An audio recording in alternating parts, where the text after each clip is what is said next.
What is going on, you guys? It is your boy Matt Talks Films, and I am back with another video, and I am back with another review. And this time, I am talking about the newest biopic in the year 2025, Springsteen, Deliver Me From Nowhere.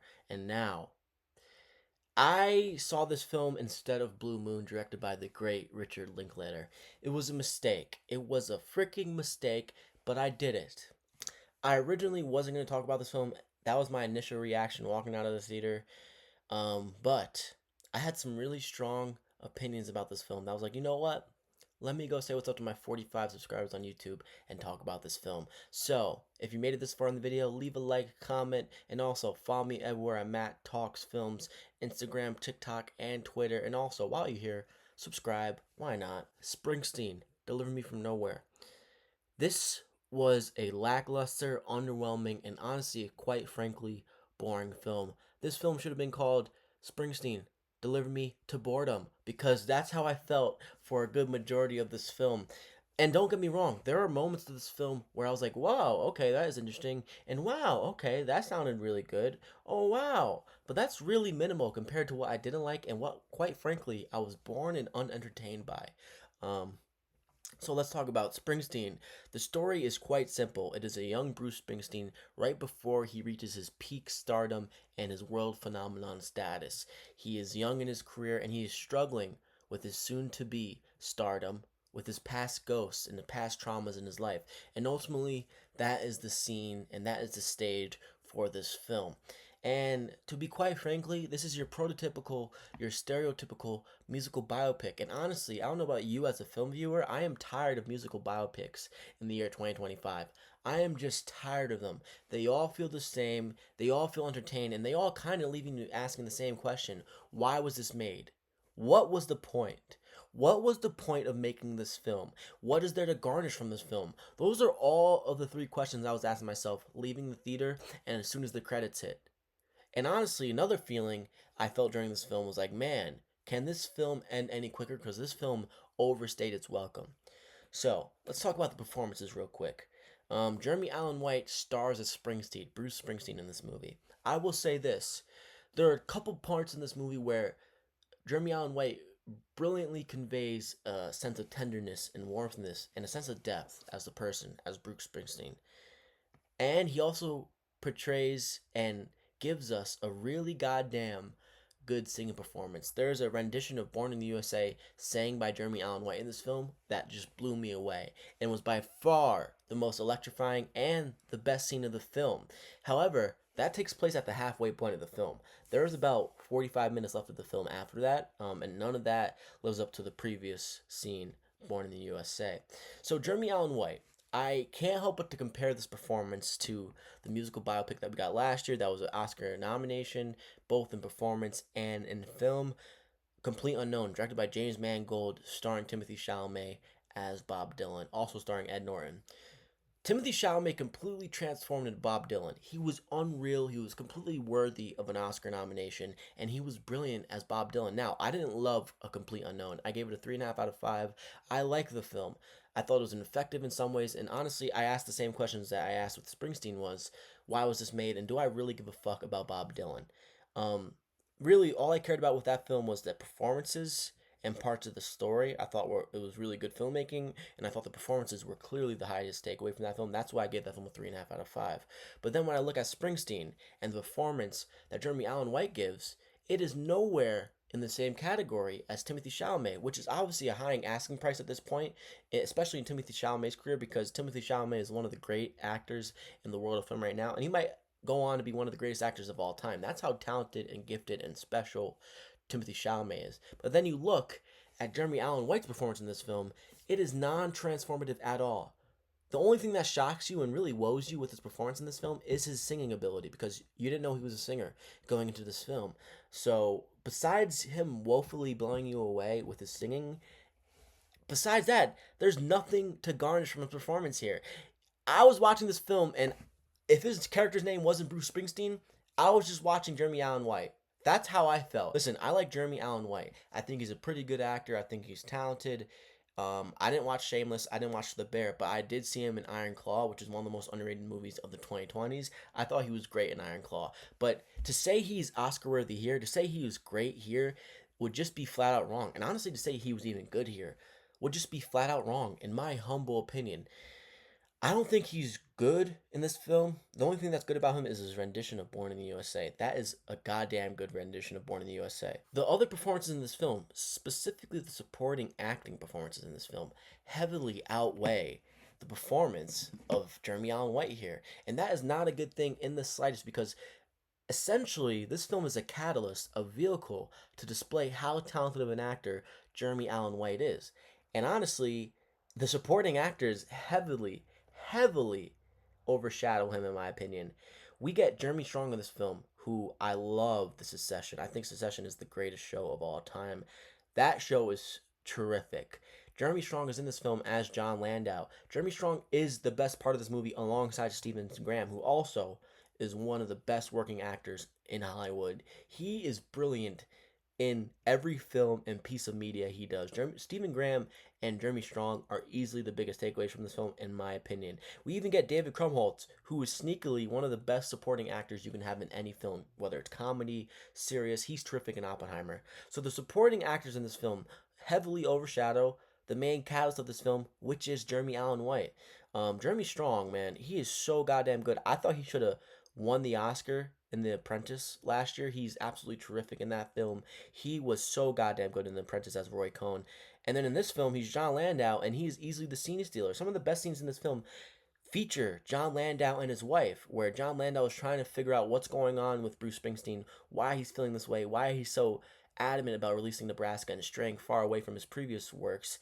I love that part of the movie. I think that is really great. I think Jeremy Strong is the soft, tender human being, and I admired Jeremy Strong generally as a performer, as an actor. I thought he was the best part of this movie alongside Stephen Graham. Stephen Graham was easily, I'm talking about easily, miles and miles away, the most captivating and most entertaining thing about this film. As soon as we get to see him in these black and white flashbacks and we just got to see him act, this film is elevated. This film is elevated. And I feel like some people might misconstrue those scenes in this film and say this film is good just because we got those scenes. I don't think so. Stephen Graham is brilliant in this film. He is so goddamn good, but the rest of this film lets him down. And honestly, Stephen Graham is so goddamn good in this film, he might even earn himself a supporting acting nomination at the Oscars. Jeremy Strong as well. Now, this film isn't good enough to get an Oscar nomination, in my opinion, but the Academy loves to show love to musical biopics, so maybe it does. I'd be shocked, but to think Scott Cooper, who has directed a lot of boring films if you look at his catalog, Out of the Furnace, Black Mass, Hostiles, The Pale Blue Eyes, like this dude Antlers, like he's directed a lot of boring films, and this is another boring film. But Stephen Graham is easily the biggest takeaway from this film alongside Jeremy Strong, and they both heavily, I'm talking about heavily, overshadow the main catalyst of this film, which is Jeremy Allen White, which shouldn't happen and it shouldn't be a thing, because yes, we had Ed Norton in the Bob Dylan film last year, The Complete Unknown, A Complete Unknown, and he was great. And there's other great performances in that film, but no one outshadowed or overshadowed Timothy Chalamet as Bob Dylan. That is the complete opposite here, in my opinion. Um, yeah, I'm really disappointed with this film, and it's not like I can say I'm really disappointed, honestly, because I didn't expect much from this film. I generally did not expect much from this film. There's a point in this film where we get Mark Maron, and he only has like 1 to 2 lines in this film, but I was legitimately distracted at one point in time in this film because I'm like, is that Mark Maron? Is that Mark Maron? Me asking myself, is that Mark Maron, was more entertaining than anything going on in the film. So that is a problem. And I feel like I should have prefaced my initial thoughts on this film by saying this. I am not a Bruce Springsteen guy. I'm just not. I'm not going to fake like I am. I am just not. Generally, I am not. Yes, I've heard of Born in USA. Great song, electrifying song. I've heard it. But to say that I've dove into Bruce Springsteen's catalog before this film, or before this film was even a thought, would just be a lie. So I'm not a Bruce Springsteen fan. So maybe that's why I didn't like this film. But I feel like I feel this way about a majority of the musical biopics. I feel like I can't remember the last truly great musical biopic. Honestly, I can. The last musical biopic I can think of was actually last year, Better Man, where Robbie Williams was portrayed as a fucking monkey. That's the last time a musical biopic was great to me, where a real life person, Robbie Williams, was portrayed as a fucking monkey in a film, and somehow that worked. Maybe if Bruce Springsteen was portrayed as a fucking elephant or another animal from the jungle or from the deserts of the fucking Africa plains, maybe this film would have been more entertaining. But this film was not entertaining. It was boring. It was boring, boring, boring. When this film strayed away from your prototypical narrative and storylines of a musical biopic, that's when it was most entertaining. Now, we've seen flashbacks in musical biopics plenty of times, of course. That's the majority of musical biopics. But the black and white sequences that feature Stephen Graham and Bruce Springsteen's mother, Stephen Graham, by the way, plays Bruce Springsteen's dad. Those are some of the most interesting parts of this film, where Bruce Springsteen's dad, aka Stephen Graham, brings Bruce Springsteen to the theater to watch Night of the Hunter. They have this turmoilistic relationship. He is abusive, he is drunk, and he is abusive towards his mother physically. That's what we assume. And also, he's abusive physically and emotionally towards Bruce Springsteen. And those are some of the best parts of this film. When Bruce Springsteen's walking to school and Stephen Graham pulls up alongside him, he's like, "Get in." He's like, Bruce Springsteen's like, "No school?" And he's like, "No school today." And they go see Night of the Hunter in the theater. We get a shot of Stephen Graham smoking a cigarette next to his son. And despite Bruce Springsteen hitting his dad with a bat in the previous scene to stop him from hitting his mother, he still feels his affection and magnetic force towards his father, because at the end of the day, it is his father. And he understands his struggle even at his young age. And that's some of the best scenes of this film, when we get the black and white scenes and when we get the scenes with Stephen Graham, because Stephen Graham is great. There is a weird thing at the end of this movie that just did not work for me, where it's 10 years later. Bruce Springsteen is 32. He is egregiously successful now. Maybe it was 10 months later, not 10 years later. But anyway, besides the point, he just got done performing a show, and he hugs his mother, and his dad is waiting for him in the room, in the dressing room, to have a one-on-one time. And Stephen Graham asks Bruce Springsteen to sit on his lap. And it's one of the most weird moments of the film. It doesn't work at all emotionally, and quite honestly, I don't get the point of the fucking scene. That scene rubbed me the wrong way, and it did not work at all, in the slightest. So, the best parts of this film were when the story and narrative switched from your prototypical, stereotypical musical biopic narrative and storylines to something that seemingly felt unique. However, those parts of this film feel incredibly minimal. There are scenes in this film between Bruce Springsteen and Faye, who's played by Odessa Young. The romantic aspects of that feel very similar to musical biopics. At the end of the day, he doesn't want to hurt her, so he ends the relationship. That's how that relationship ends. But there are scenes in this film that feature Odessa and Jeremy Allen White that do feel good. There is some chemistry between the two.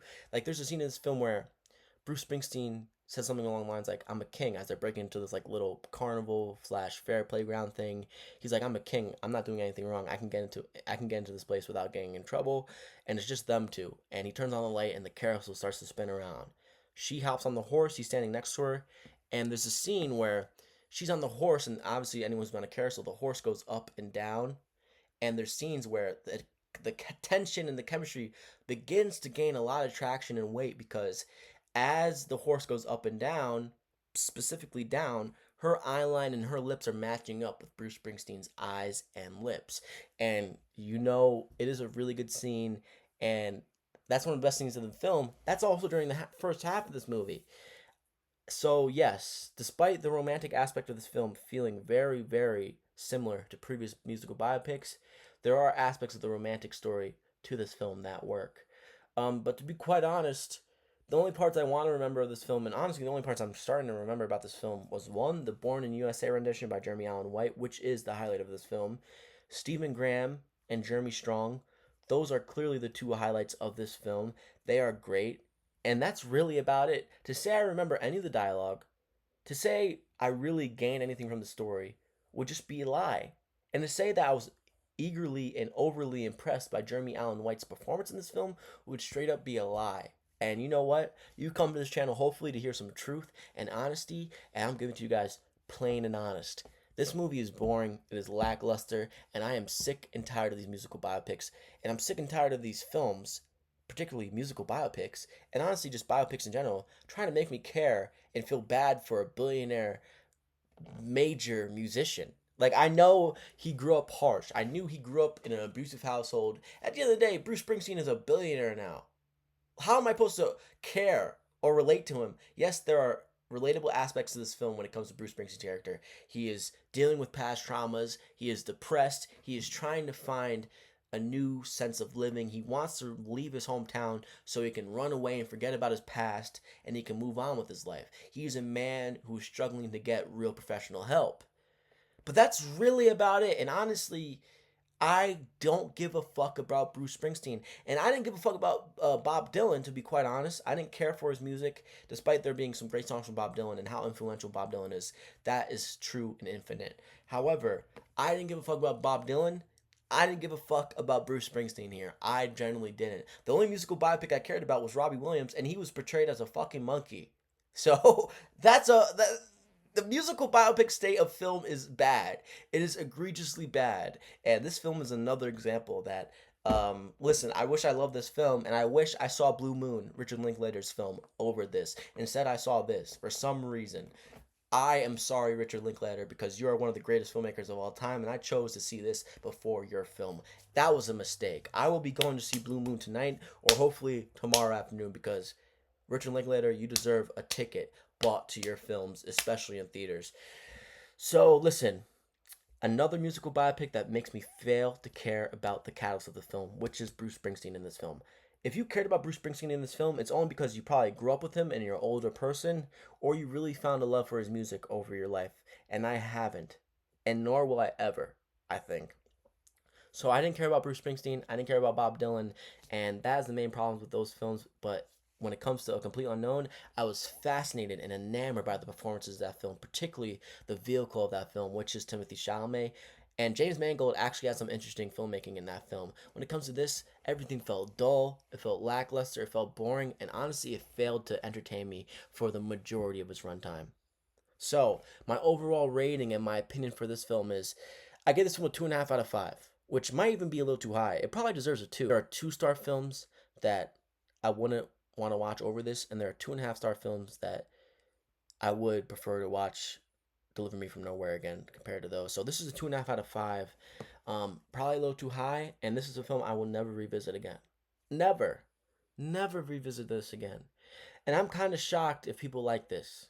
And honestly, some people are too easily entertained. And I know that might sound harsh, and art is objective. People can like whatever they want. That is egregiously true. But if you have taste and you've seen a lot of movies, you won't like this movie. So it is your boy Matt Talks Films. 2.5 out of 5 for Deliver Me From Nowhere, Springsteen. And that is my review. That is my video. If you made it this far in the video, leave a like, comment, and also subscribe. Why not? Just do it. This is the best film content when it comes to reviewing films you will get on YouTube. And I am up and coming. I'm telling you, this film content game, I will be more noticed as the years go on. It is your boy Matt Talks Films. I might be back this weekend. I know I said I was going to be back for Black Phone 2. The reason why I didn't release a Black Phone 2 video is because I honestly filmed a whole 20-minute video. Instead of saying Mason Thames, the actor's name, correctly, I said Mike Thames for the entirety of the 20-minute video. So it was 3 a.m. I was like, I'm deleting this video. And I thought I was going to record another one, and I didn't. So you're left with this video. Springsteen, Deliver Me From Nowhere, 2.5 out of 5. Another underwhelming musical biopic. And you might see me this weekend for Blue Moon or Shelby Oaks, the new Chris Stuckman film. A film reviewer on YouTube who has now made his own feature-length film, distributed by Neon and releasing in theaters. So I'm pretty sure I'm going to do Blue Moon instead. But it is your boy Matt Talk Sports. Follow me everywhere at Matt Talk Sports, Instagram, TikTok, and Twitter. And subscribe. Let me know you were here. Like, comment, and let me know what you thought about this film if you see it. I'll see you guys next time.